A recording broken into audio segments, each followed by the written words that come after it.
E essa live vai ser, como de costume, rápida, são 14 páginas de recurso.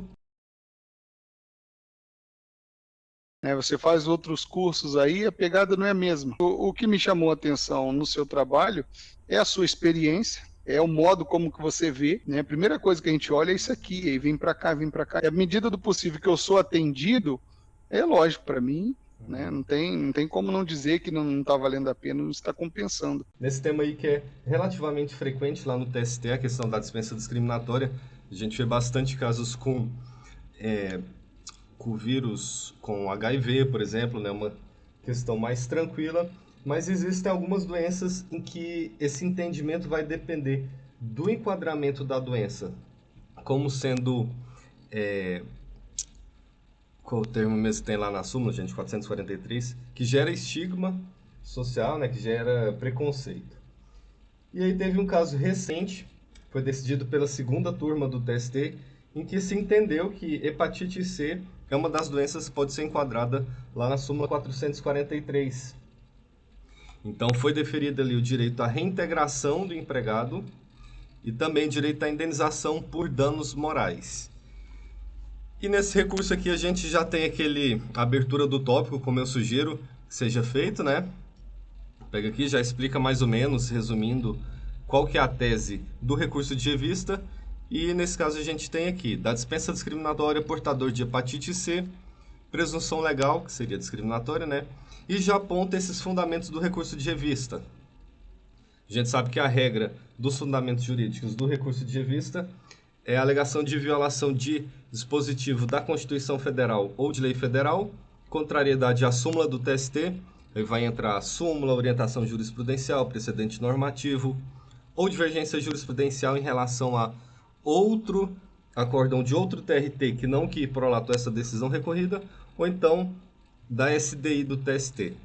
E aí não importa se é a subseção 1, especializada em dissídios individuais, ou a subseção 2, especializada em dissídios individuais também. Pode ser qualquer um, para fim de divergência jurisprudencial. Luiz Carlos Alencar entrando aí, boa tarde. Beleza, Luiz? E aí aqui no caso, a gente vai fazer umas observações depois, mas houve apontamento de violação do artigo 1º, incisos 3º e 4º da Constituição Federal, artigo 5º, inciso 10, artigo 7º, inciso 1º e 170, inciso 3 da Constituição Federal. Também houve alegação de violação do artigo 187 do Código Civil, primeiro da Lei Federal 9.092 de 95. Aqui a parte escorregou porque apontou violação do artigo 7º, a linha do Protocolo de San Salvador e da Convenção número 111 da OIT. Esses fundamentos aqui não são aceitos para fins de recurso de revista. Contrariedade, violação a dispositivo, artigo de convenção da OIT não é aceito como fundamento de recurso de revista, beleza? Sandra chegando aí também. Boa tarde, Sandra. Tudo certo? Marcílio aqui no YouTube. Ser presente. Obrigado pelo prestígio aí, pessoal. Começando efetivamente a análise, a gente já tem aquela síntese aqui, logo após a abertura do tópico, indicação desses fundamentos. A parte, para facilitar a análise do servidor, do ministro lá do TST, já resumiu aqui o que aconteceu no acórdão. Qual que é o texto que a parte usou? Conforme já exposto, o Ilustríssimo Tribunal Regional deixou de reconhecer a dispensa discriminatória do trabalhador incontroversamente portador de hepatite C sob o fundamento de ausência de prova da efetiva discriminação. Se fosse eu assistindo, lendo, né, esse recurso aqui, eu já iria provavelmente partir do pressuposto de que esse recurso provavelmente deveria ser provido.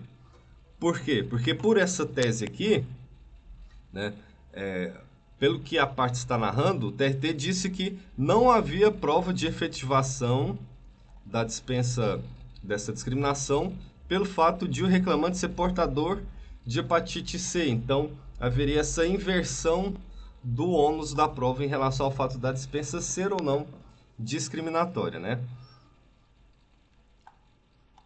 E aí aqui a parte já começou a preencher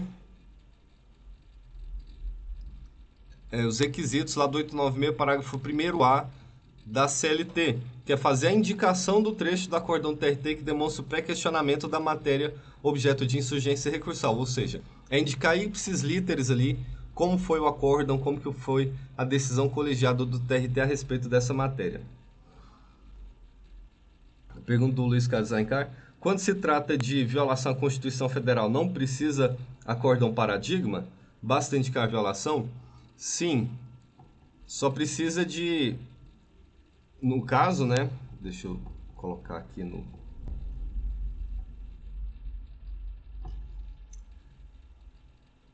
Pronto, tá adicionado aí. Você não precisa de indicar todos aqueles fundamentos. Violação de dispositivo da Constituição Federal, lei federal, divergência jurisprudencial, contrariedade, né? Inclusive, o pessoal tem muita dificuldade em achar, às vezes, divergência jurisprudencial específica, ou então não cumpre os requisitos ali de indicação da fonte oficial de publicação. Então, qual que é a dica que eu dou? Se você quer indicar uma divergência jurisprudencial, certamente esse acórdão que você quer apontar como paradigma fez a interpretação de um dispositivo de lei federal ou da Constituição Federal, certo? Então você pega esse dispositivo que foi analisado, que foi interpretado ali na divergência e aponta ele como violado. A gente tem como exemplo clássico aí, violação de, por exemplo, está discutindo se acidente de trabalho de empregado que trabalha com motocicleta é caso de responsabilidade objetiva. Aí você pode ou achar uma divergência jurisprudencial, um acórdão de outro TRT ou da SDI, que diz que acidente de trabalho envolvendo o empregado motociclista é caso de aplicação de responsabilidade subjetiva, ou você pode dizer que houve violação do artigo 927, parágrafo único do Código Civil. Vai falar exatamente dessa possibilidade de responsabilização sem prova da culpa do empregador, certo? Então, para evitar aqueles problemas lá da divergência jurisprudencial, que na prática a gente vê que o pessoal tem bastante dificuldade, para você se garantir, você pega esse dispositivo, seja de lei federal ou da Constituição Federal, ou uma súmula, que as súmulas também podem ser interpretadas, né? Dependendo ali do teor, e apontar esse dispositivo como violado, essa súmula como contrariada, porque aí não vai ter esse problema aí, beleza? E aí vamos ver o que o TRT decidiu aqui. Olha só, é um acórdão sucinto, não existe muito texto, mas vamos ver o que o TRT decidiu aqui. Tá, a reclamada buscou a nulidade da sentença face ao indeferimento da produção de prova testemunhal. Por enquanto o TRT só está narrando, né? Salientou que não ocorreu a confissão do preposto da reclamada apta a encerrar a instrução processual, uma vez que quando da prova em relação à decada dispensa discriminatória competia ao autor. Ok, até agora a gente não tem o pré-questionamento, não tem o posicionamento que o TRT adotou. O fato dele narrar o que a parte disse não significa que é o fundamento que ele está adotando. E é o fundamento que ele está adotando que tem que ser atacado, esse fundamento que tem que ser destacado nessa parte aqui do recurso. Primeiro vem o TRT fazendo algumas considerações aqui sobre a questão do poder de direção, de condução do processo, né, no artigo 765 da CLT. Essa parte é relevante para a gente, eu vou passar um pouco mais rápido dessa parte, que ela de fato não tem nada a ver, né? Quem quiser, depois eu peço para assistir o vídeo no YouTube, pausando, para ler com mais calma esse parágrafo aqui. E aí depois desses parênteses aqui, a gente parece que a partir daqui que o TRT vai emitir a tese. Concluída a leitura dos autos, embora respeitando a posição do meritíssimo juiz de origem, ouso divergir porque não constato da leitura do referido depoimento a constatação de que era a intenção da ré dispensar os serviços do autor em decorrência do fato do mesmo ser portador de hepatite C, ou mesmo pela mudança de comportamento decorrente do novo tratamento medicinal. No primeiro momento, resta difícil afirmar que a recorrente adotou uma postura discriminatória em razão do estado de saúde do empregado, portador de hepatite C, eis que incontroverso nos autos que sempre teve a empresa ciência de tal circunstância. Importante esse fato aqui. Incontroverso nos autos que sempre teve a empresa ciência de tal circunstância. E aí qual que é a implicância disso?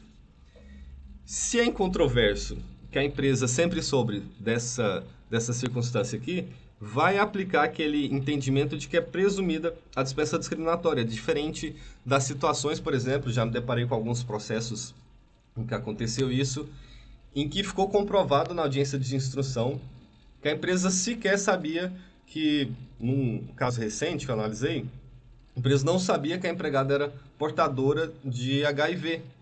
Então, não havia dispensa discriminatória nesse caso, porque a empresa não sabia dessa doença. Então, aí a gente já tem um ponto de diferença. Preposto em depoimento não confessou postura discriminatória da empresa em relação ao demandante, mas apenas relatou que estiver apresentando problemas de relacionamento mesmo antes do início da nova medicação. Então, beleza. A partir destacou esse trecho aqui. O preposto não confessou a postura discriminatória, certo?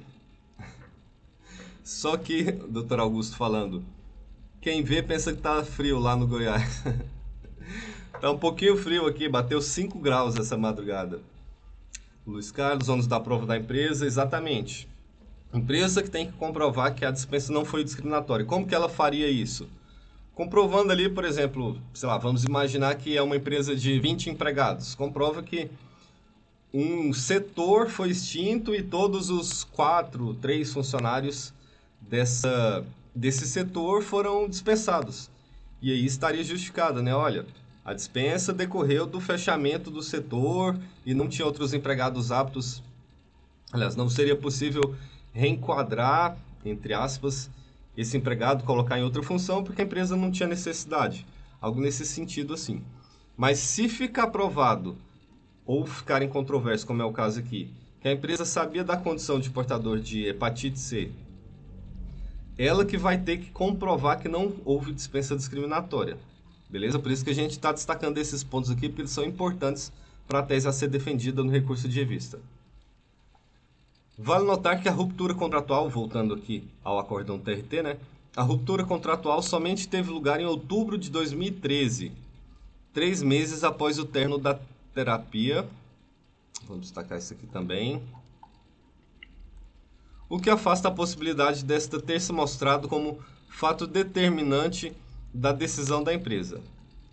A mera declaração do preposto de que o tratamento com nova medicação...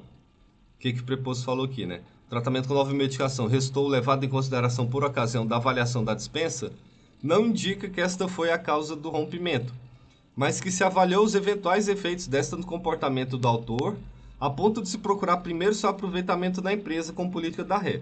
Neste ponto, vale ressaltar o documento tal, em especial quanto aos itens de avaliação de performance e justificativa. Ademais, é certo que não há prova técnica adequada a demonstrar que o autor logrou apresentar alteração de comportamento por força da nova medicação. Eis que as reações adversas expostas no documental envolvem diversos fatores, sendo comportamento agressivo o menos frequente. E aí mais fundamentação aqui, né? Tampouco outro documento especifica as reações adversas experimentadas pelo ora recorrido. Na realidade, as dificuldades de relacionamento já se apresentavam antes do novo tratamento. Assim sendo, não constato o ato discriminatório descrito na prefacial a justificar a manutenção do pacto laboral. Aqui no YouTube, Basílio, Marcílio, boa tarde, pessoal. E aí vem o TRT e diz que a Lei 9.029 de 95, que é uma lei que prevê, por exemplo, indenização no caso de dispensa discriminatória, fala que essa lei, bem como a súmula 443, fala exatamente da presunção da dispensa discriminatória no caso de portadores de doenças que geram estigma social, são inaplicáveis à hipótese em tela. Por quê? Olha aqui o fundamento do TRT. A primeira, porque é vinculada a situações ditas discriminatórias por motivo de sexo, raça, cor, estado civil, etc. E aí olha aqui, a doença da qual o autor infelizmente é portador não é de molde a gerar estigma e preconceito a importar a recondução ao trabalho. E ademais, como visto acima, não praticou a ré ato discriminatório em relação ao ex-empregado.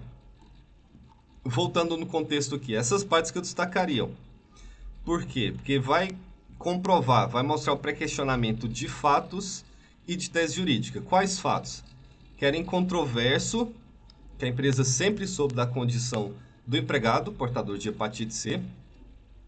Vem dizendo aqui que não houve confissão do preposto em relação à postura discriminatória, mas aí que entra a discussão sobre o ônus da prova, né? Não é que o preposto tinha que confirmar que houve dispensa discriminatória. A empresa teria que provar que não houve a dispensa discriminatória. Presume-se essa discriminação na dispensa, né? E a ruptura contratual somente teve lugar aqui. Mas, enfim, esse contexto aqui, o TRT vem dizendo que também que a doença hepatite C não é considerada uma doença que gera estigma social nem preconceito, então não seria o caso de enquadramento na súmula 443 do TST. Beleza.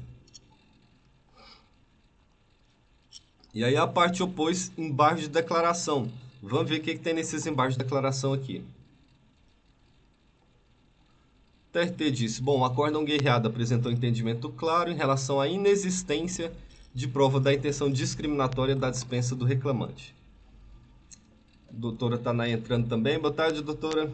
Em breve a gente vai voltar aí com mais notícias, né, mais participações conjuntas, com a atualização do pessoal sobre os entendimentos mais recentes do TST. Preparem-se aí. E o que mais que o TRT falou aqui nesse acórdão embaixo de declaração? Foi salientado que a dispensa do reclamante ocorreu somente em outubro de 2013, 3 meses após o término da terapia, o que afasta a possibilidade desta ter se mostrado como fato determinante da decisão empresarial. E aí, assédio moral, né? Aquele parágrafo de praxe, a reclamada buscou a reforma do julgado. Na verdade, que deveria ser reclamante, né? Vamos dar uma olhada aqui. Aqui não dá para saber, porque pode ser que a reclamada também tenha o posto embaixo de declaração. Mas beleza. Do que se extrai dos trechos destacados, verificam-se os pressupostos fáticos consolidados no regional e ora postos para discussão dessa Corte Superior. O reclamante foi dispensado sem justa causa e era portador de hepatite C. De fato, esses fatos aqui a gente pode extrair lá do acórdão do TRT, daquelas partes que a gente sublinhou, certinho? Em que pese tal constatação, a decisão assim lavrada afastou a natureza discriminatória, mais um resumo aqui, né? Afastou a natureza discriminatória da dispensa, contrariando a interpretação sistemática do ordenamento jurídico constitucional brasileiro e violando ali esses artigos 1º, incisos 3 e 4, 170, incisos 3 e 8 da Constituição Federal. E aí aqui eu tenho uma observação, pessoal, olha só. Vamos lá no texto da Constituição e ver que é o seguinte. A questão aqui é dispensa discriminatória e indenização por danos morais com pedido de reintegração. A CLT exige lá no 896, a linha C da CLT, que haja violação direta e literal ao dispositivo de lei federal da Constituição Federal.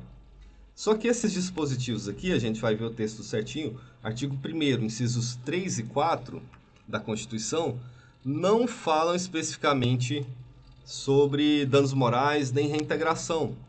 Olha só, vai falar aqui que a República Federativa do Brasil tem como fundamentos, entre outros, dignidade da pessoa humana, valores sociais do trabalho da livre iniciativa. Então, assim, não é uma violação direta isso aqui. Seria muito mais útil, muito mais prático, se a parte tivesse indicado violação do artigo 5º, incisos 5 e 10 da Constituição Federal. Porque esse sim, olha aqui, indenização, né, por dano moral, inciso 10, indenização por dano moral também. Esses dispositivos, sim, vão falar de forma direta e literal sobre o que a parte quer, que é essa indenização. Tampouco 170, incisos 3 e 8. Vamos lá ver o que diz esse artigo. Função social da propriedade e busca do pleno emprego. Isso não tem a ver, não trata de forma direta e literal sobre o que a parte está querendo no recurso de revista. certo? Ela deveria ter escolhido de uma forma mais adequada esses dispositivos a serem apontados. E aí a parte vem dizendo aqui também, a decisão vazada, né, o acórdão, ao atribuir ao trabalhador portador de doença grave a responsabilidade para a prova da motivação discriminatória, ofende claramente os dispositivos normativos que outorgam a garantia da discriminação, notadamente os que ora se enuncia. Então, olha aqui, isso aqui é um contexto analítico, isso aqui é um fundamento muito bom, que vem falando dessa inversão do ônus da prova.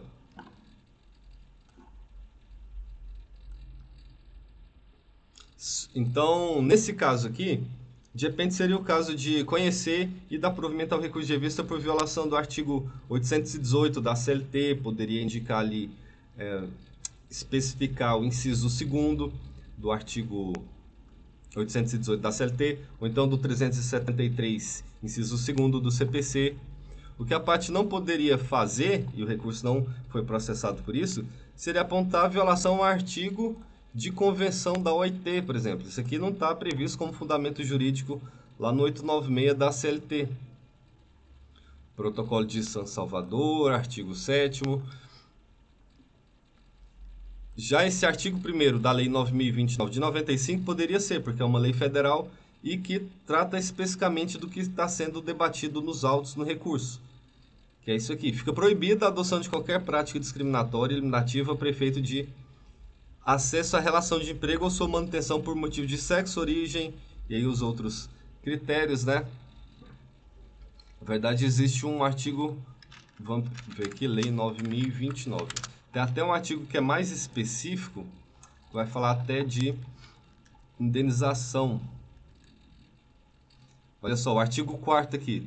Rompimento da relação de trabalho por ato discriminatório, além do direito à reparação pelo dano moral, faculta ao empregado optar entre reintegração ou então remuneração em dobro do pedido de afastamento. Então, se indicasse violação do artigo 4º, inciso 1º, inciso 2º, poderia especificar, ou então indicar de forma geral violação do artigo 4º dessa Lei 9.029, ela já abrangeria a indenização por danos morais, exatamente porque esse dispositivo, por si só, fala do direito à indenização por danos morais, no caso de rompimento por ato discriminatório, e também poderia pleitear tanto a reintegração, quanto, alternativamente, recebimento em dobro do período de afastamento. Então, até esse artigo 1º aqui não é o mais adequado, mas serviria. Acaba que o TST não fica sendo tão rígido assim na admissão por esse motivo, mas a gente vê que o mais adequado, que o dispositivo que trata de forma mais direta e literal, é esse artigo 4º aqui da Lei 9.029, certo? E aí, continuando na análise aqui, a alegada razão para dispensa, afastar a discriminação, qual seja dificuldades de relacionamento, é um fato impeditivo do direito do trabalhador. E aí o reclamante recorrente vem dizendo que isso atrairia o ônus da prova para a empresa, já que ela levantou esse ponto aí, que seria um fato obstativo do direito do trabalhador, ela teria que efetivamente comprovar que houve essa dificuldade de relacionamento. Mas a gente viu que lá no acórdão foram feitas apenas análises, entre aspas, superficiais dessa questão, né? Foi feita uma pressuposição pelo TRT, ao meu ver, na minha interpretação aqui. Não havia prova de fato, né? Não houve menção à prova de fato. E aí no item 47 do recurso de revista, a parte diz: a partir da sistemática conferida pelos dispositivos supracitados, resta imperioso reconhecer que a simples existência de problemas comportamentais genéricos, que é o que a gente acabou de dizer, conforme o depoimento pessoal do preposto, consistente em discussões com colegas e clientes internos, não consiste em fundamento suficiente para elidir a presunção de dispensa discriminatória, o que por si só ensejaria a procedência da demanda por quanto a defesa é infundada. A impressão que eu tive quando eu li o acórdão foi essa aqui mesmo. Então, ao meu ver, é um fundamento razoável, que teve o ataque aos fundamentos do acórdão do TRT, que é algo que tem que ser feito no recurso de revista, senão torna ele desfundamentado, súmula 422, item 1 do TST. E ela está contextualizando essa fundamentação jurídica ao que está escrito lá no acórdão, tá fazendo esse diálogo ali, né, entre o que diz o acórdão, posicionamento adotado pelo acórdão, e o que diz a legislação trabalhista. No caso, esses artigos aqui que foram apontados, salvo engano, foi apontado também divergência jurisprudencial. A gente vai ver se está tudo certinho lá na divergência. E aí, como a gente viu, foram apontados esses dispositivos aqui que não tem relação direta e literal com o que está sendo discutido no caso. Aquele artigo 4º da Lei Federal 9.029 de 95, que a gente acabou de ver, trata diretamente de dano moral e reintegração. Aí aqui sim foi apontado pela parte, certo? A parte colocou alguns julgados aqui de recurso de revista, muito provavelmente não para alegar divergência jurisprudencial nessa parte, mas só para falar, olha, eu estou esperto, a jurisprudência do TST é nesse sentido aqui, de que hepatite C, é exatamente o caso que está sendo discutido, é uma doença que se considera como doença que gera preconceito, estigma social, né? Então isso aqui não serviria como divergência jurisprudencial, mas é para ilustrar ali o recurso da parte. Foi um julgado do ministro Maurício Godinho Delgado, terceira turma do TST, publicado, essa que é a data de julgamento, né? Mas data de publicação, 19 de fevereiro de 2016. A parte reiterou aqui os artigos, agora se apontou violação do artigo 5º, inciso 10 da Constituição Federal, que é o mais apto a discutir questão de danos morais, responsabilidade civil da empregadora. E aí aqui, já chegamos na metade, a continuação da análise vai ser mais rápida a partir de agora. Ele indica essas violações aqui, pede que seja reconhecida a presunção de dispensa discriminatória do trabalhador, atribuição do ônus da prova à empresa, né, e já que foi uma dispensa sem justa causa, haveria essa presunção, então, de dispensa discriminatória. Pediu ao menos para que fosse restaurada a sentença, né, determinar a imediata reintegração do trabalhador, bem como deferir-lhe a reparação por danos morais. Então, olha só, nesse caso aqui, a parte preferiu pedir a reintegração do que aquela indenização em dobro. E aí aqui sim a parte busca apontar divergência jurisprudencial. Abriu o tópico aqui, divergência entre acórdão recorrido e aresto proferido pelo TRT da primeira região nos autos do RO tal. A gente já tem aqui, né?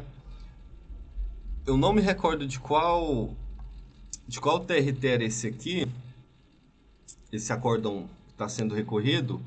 Não me lembro se era da terceira região, deixa eu ver aqui. Era da segunda região, esse processo aqui.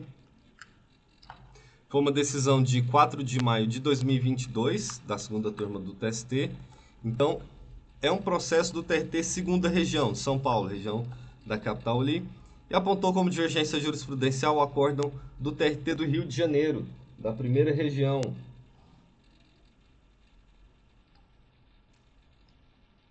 E aí, olha só, apontou o número do processo, requisitos lá da súmula 337 do TST, né?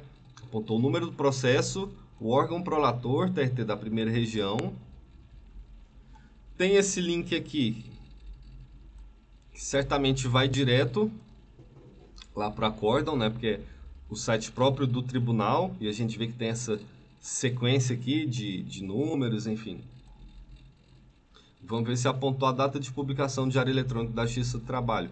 Só para complementar, se ele indicou esse link aqui e ele vai direto para acórdão, não tem problema, não precisaria indicar a data de publicação numa fonte oficial. E aí vamos ver aqui. Não tem essa data de publicação, mas não seria preciso. Vamos ver se esse acórdão de fato trata de hepatite C, né? Vamos ver aqui se a gente acha esse teor. Olha só. O empregado portador de doença grave, hepatite C, deve ser protegido, pois sua dispensa afasta do mercado de trabalho provoca grave impedimento de acesso ao emprego, motivo pelo qual sua proteção é objetiva. E aí vem o TRT da primeira região aqui, numa decisão específica, súmula 296 item do TST e artigo 896, parágrafo 8º da CLT, vem dizendo que se presume discriminatória a dispensa de empregado acometido de doença grave, que é o caso da hepatite C, de acordo com o TRT e com o recorrente aqui no recurso de revista. Marcílio perguntando, poderia alegar somente contrariedade à súmula 443? Poderia sim, Marcílio, porque estaria aqui naquele contexto ali, né, de se tratar de uma doença que gera estigma social. Basílio perguntando, pode pedir a reintegração com um período de afastamento entre a dispensa e a reintegração com pagamento em dobro? Pedir pode sim. Teria essa faculdade aqui também do artigo 4º. Olha, você pode pedir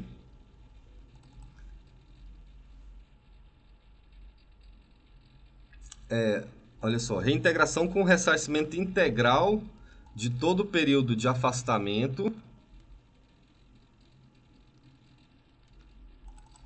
Reintegração com ressarcimento integral de todo o período de afastamento.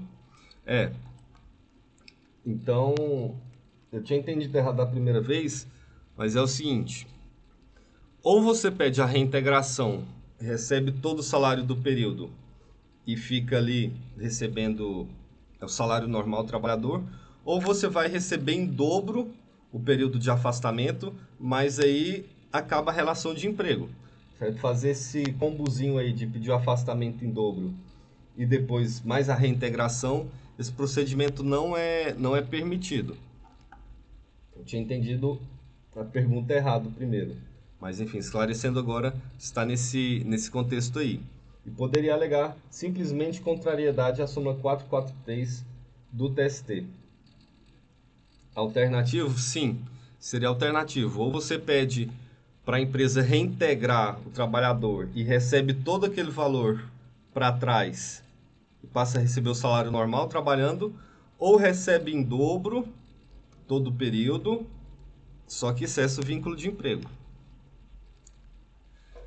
E aí vem aqui o cotejo analítico, pelo que parece, né? De fato, o Aresto, complementado pelo acórdão de EDES, afastou a incidência da súmula 443 do TST, no caso de trabalhador portador de hepatite C, e atribuiu ao reclamante onde provar que a dispensa teve motivação discriminatória.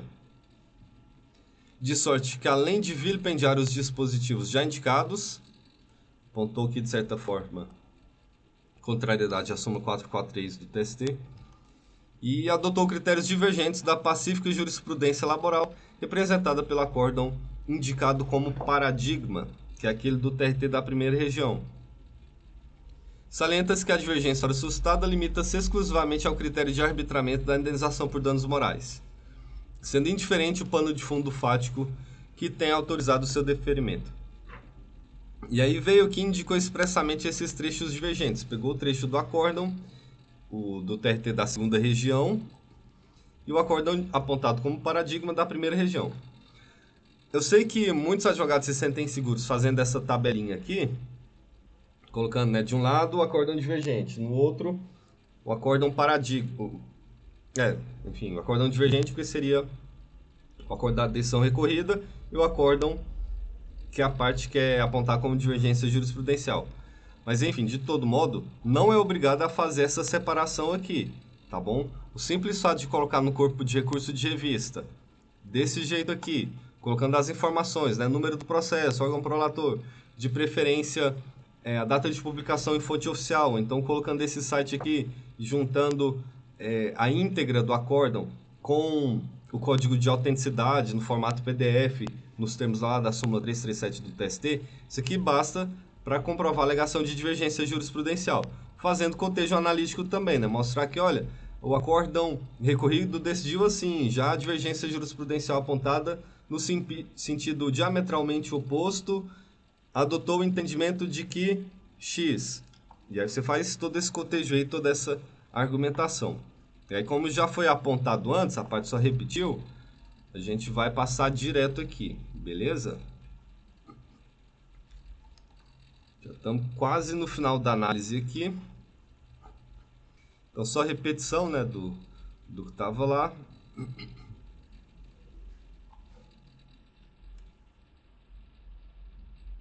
Basílio perguntando, então, o período entre a dispensa e a reintegração é paga de forma simples? Sim, aham. Exatamente, de forma simples. Só é paga em dobro se não houver a reintegração. Se houver reintegração, paga de forma simples. Se não houver reintegração, paga em dobro. Se tem nova dispensa em seguida, a Ingrid perguntando. Se tem nova dispensa em seguida, acha cabível nova ação com os mesmos pedidos? Eu já vi vários casos, nesse ano inclusive, eu tinha feito uma análise sobre pedido de indenização por danos morais em razão da dispensa pelo fato de ter ajuizado uma ação anteriormente. Então, é possível sim essa ação com esse pedido também. Aí vai depender do contexto, do que ficar comprovado, né? Se foi porque ajuizou a ação ou se teve a insistência na dispensa discriminatória. Em tese, é possível sim essa insistência na dispensa discriminatória, né?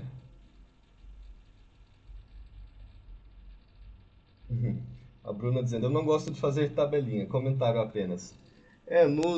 Nos modelos de recurso de revista, por exemplo, que eu faço, eu gosto de fazer no texto corrido. Pra gente no TST não tem nenhuma diferença.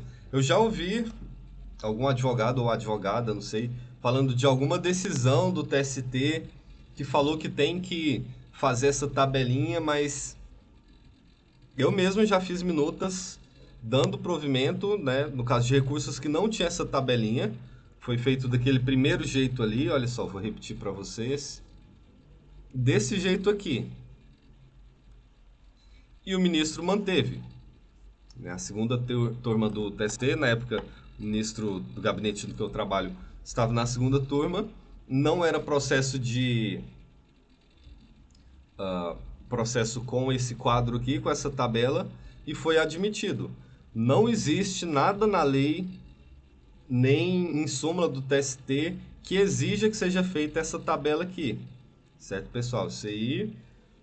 Eu gostaria de ver essa decisão que exigiu que fosse feita a tabela, viu? Porque se não tem nenhuma relação entre fazer isso e fazer o cotejo analítico. Fazer o cotejo analítico seria explicar de qual maneira que houve o dissenso pretoriano, a divergência jurisprudencial, né, que seria basicamente explicar, olha, o TRT, a decisão recorrida, adotou esse entendimento e outro acórdão adotou um entendimento em sentido contrário.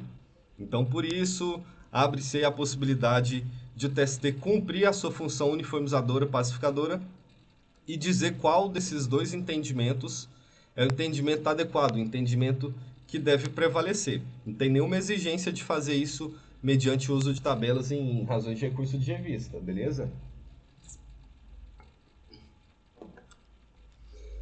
Observe-se claramente, agora no penúltimo item, né? Observe-se claramente que a decisão à hora guerreada divergiu de maneira absolutamente específica e direta do acórdão paradigma da divergência, ora indicado, que reconheceu a aplicabilidade da súmula 4433 deste TST e a inversão do ônus de prova para o reconhecimento do caráter discriminatório da dispensa em caso absolutamente semelhante. Então, olha só, lembram quando eu falei que a existência de alegação de divergência jurisprudencial poderia dizer respeito tanto à violação de dispositivo de lei federal da Constituição Federal. Claro que existe interpretação, por exemplo, de legislação municipal, e aí não cabe alegar violação de dispositivo de lei municipal em recurso de revista, mas que essa divergência jurisprudencial poderia existir também em relação à interpretação de súmula. Súmulas também podem ser interpretadas. Como assim, Murilo? Bom, nesse próprio caso aqui, o TRT da segunda região entendeu que hepatite C não se considera como uma doença que gera estigma social, não estando ela lá nas regras da súmula 443. Já o TRT da segunda região interpretou essa súmula de maneira diferente. Falou que no teor, no texto dessa súmula, estava incluída a hepatite C. Não estava de forma expressa, mas entraria aqui, quer ver?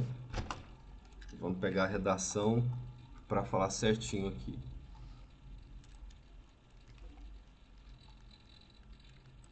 Deixa eu aumentar aqui.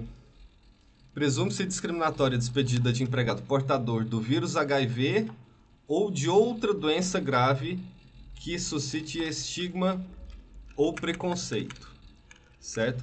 Qual que é a questão aqui? O TRT2 entendeu que hepatite não é outra doença grave que suscite estigma ou preconceito, e o TRT1 entendeu que sim. Então houve uma divergência em relação à interpretação dessa súmula aqui. Por isso que eu falei lá que a divergência jurisprudencial seria possível também em relação ao entendimento de súmulas, certo? E aí, partindo para a penúltima parte da nossa análise, que eu vou mostrar como que foi o acórdão do TST, a decisão final, né? Último item do recurso de vista. Então, uma vez conhecido o RR, faz mister que esse TST, no exercício da competência e tal, proceda à reforma, adotando o posicionamento do TRT da primeira região, por quanto representa a jurisprudência majoritária dos regionais, e entendimento pacificado deste colendo o TST, como já demonstrado. Poderia ter feito um fechamento melhor, né? Pedindo ali a indenização por danos morais decorrentes de dispensa discriminatória e a reintegração, como já tinha pedido lá, ou o pagamento em dobro daquele período no qual houve a dispensa, né? E como que foi o acórdão da segunda turma do TST aqui no dia 4 de maio de 2022, decisão recente então. Subiu como agravo de instrumento, né? Tinha sido trancado lá na origem.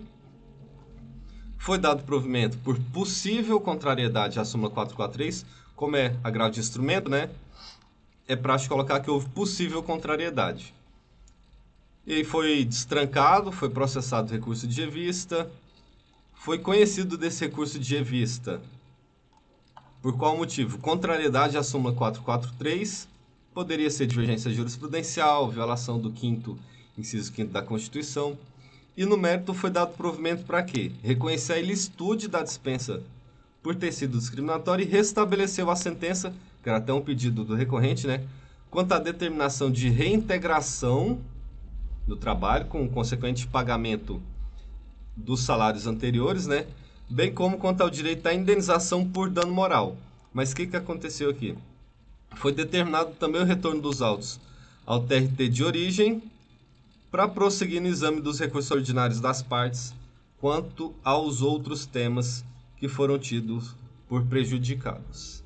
Certo? Então é isso. Subiu como agravo de instrumento, tinha sido trancado lá no TRT da segunda região, mas no TST deu certo. Destrancou o recurso de revista, conhecido por contrariedade à súmula 443, determinada a reintegração e pagamento de indenização por danos morais, repetindo o caso de hepatite C, então.